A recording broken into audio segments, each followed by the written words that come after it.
Did you know that there was a chapel of the Capuchin friars in Sutera in the area known as 𝗤𝗏𝗟? In 1620, at the will of the people, the Capuchin friars built a small convent just outside Sutera on the remains of a previous monastery. At the beginning of the 1700s, both the municipality and the noble Salamoni family donated 10 tumuli of land next to the convent to the Capuchin friars so they could create a large cultivated field, the so-called selva, which stretched from the present-day church of San Francesco to a rocky rise further south, an area now occupied by the sports field.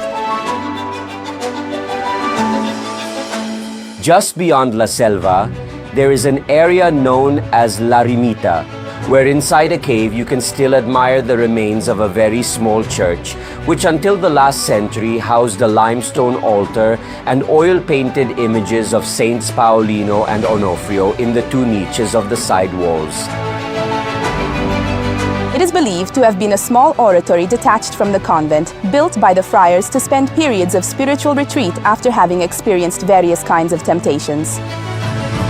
Serviva al singolo monaco di vivere momenti di penitenza, di solitudine, per poi rientrare con i confratelli all'interno del convento.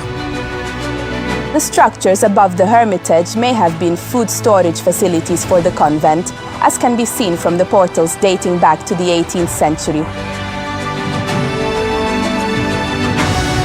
If you liked the video, give it a like. Share it with others, and click the follow button so you don't miss our next videos.